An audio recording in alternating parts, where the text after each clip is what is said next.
طبعا احنا عندنا بالنسبة للحية المقرنة في عندنا في مصر منها فصيلتين، او مش فصيلتين، هي فصيلة واحدة ولكن فئتين. عندنا فئة منها اللي هي اللي بدون قرون، وهي دي مقرنة، دي مقرنة بدون قرون.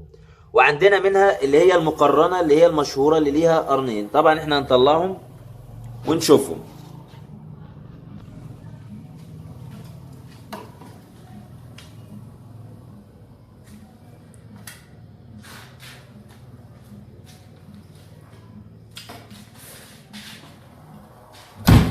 طبعا زي ما حضراتكم شايفين هنا دي الحية المقرنة او الطريشة. تمام، ما بتقفزش ولا حاجه يا جماعه. انا واقف قدامها اهو، يعني ادي المسافه كده يا محمد، ادي اخرها اللي هي تقفز عليا المسافه القريبه دي اللي هي يعني اقصى حاجه 20 سم او 30 سم.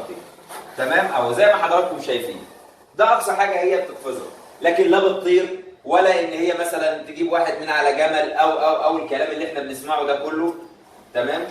طيب احنا نشوف الثانيه برضو نفس الشكل يا جماعه، عشان احنا عندنا في نوع ثاني يسمى الحية القرعة.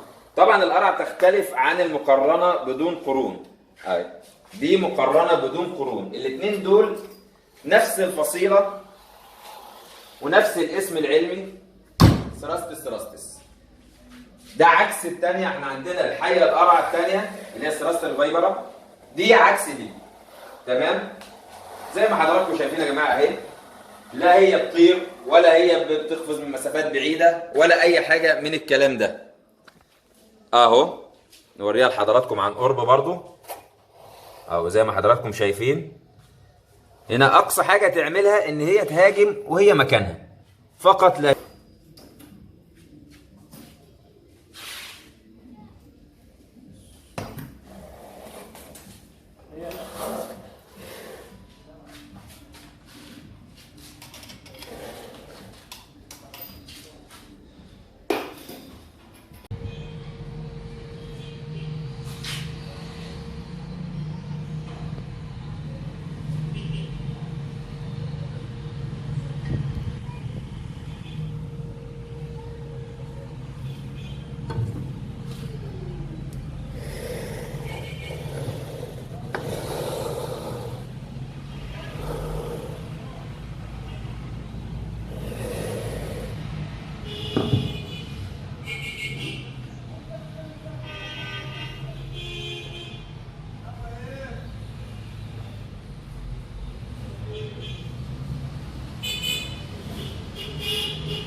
طيب تعالى هنا كده نشوف هنا السن بتاعها يا جماعة. قرب على الكوباية من تحت هنا، صور لي من تحت من هنا.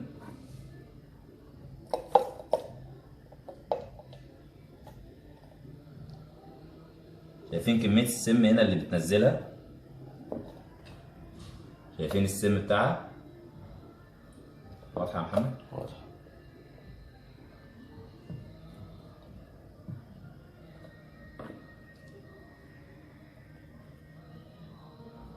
واضح السم؟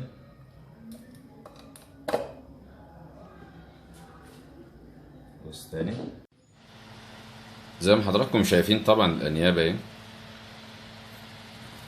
طبعا أنياب الحيات كلها بتبقى أنياب متحركة، عشان كده ما ينفعش نمسكها ولا أي جزء من إيدينا يبقى تحت سقف بقها، لأن هي سهل جدا إن هي تخترق سقف بقها وتلدغ أي حد ماسكها. شايفين حضراتكم الأنياب هنا؟ أنياب طبعا مدببة ومنحنية ومجوفة متصلة بغدد سمية.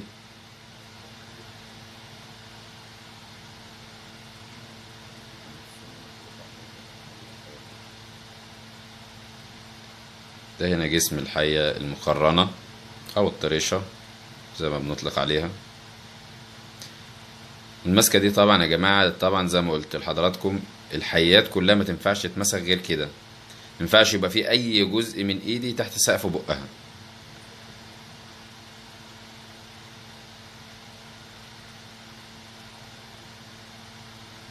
بالنسبة للقرون دي طبعا دي قرون استشعار، يعني ما فيش فيها اي سم ولا اي حاجة ولا مؤذية في اي حاجة، هي مجرد قرون استشعار بس.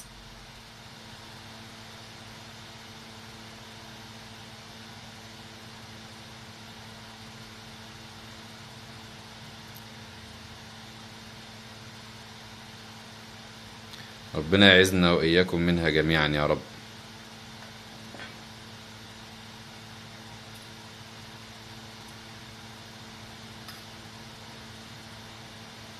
نحطها بقى في العلبة بتاعتها.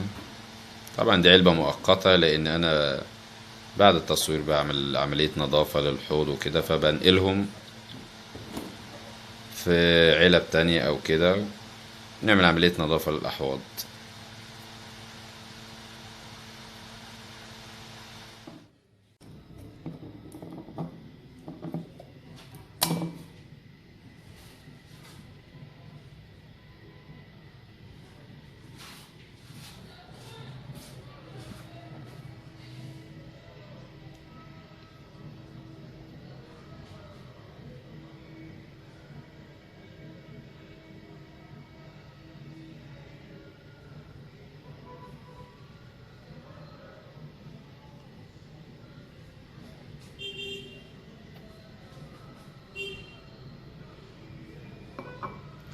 ده طبعا سمها.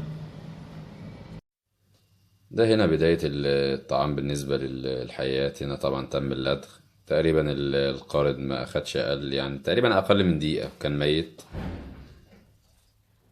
وهنا زي ما حضراتكم شايفين دي الطريقة الطبيعية لابتلاع الفريسة، ابتداء من الرأس حتى نهاية الجسد. طبعا بلا شك الطريشة أو الحياة أو كده معظمها الغذاء الرئيسي ليها هو القوارض. وبالنسبة للطراشة عشان بتتواجد في الصحراء عميقا جوه بعيد عن أي مياه أو أي شيء زي كده، هي بتعتمد على دم الفريسة بديل للمية. وخصوصا بالنسبة للطرايش بتعتمد على الدم بتاع الفريسة. وربنا يعافينا وإياكم من كل شيء ضار. وأتمنى إن أنا أكون قدرت أوصل المعلومة بشكل مبسط، وقدرت إن أنا أوفي الكلام عن زاحف من زواحفنا الموجودة في مصر.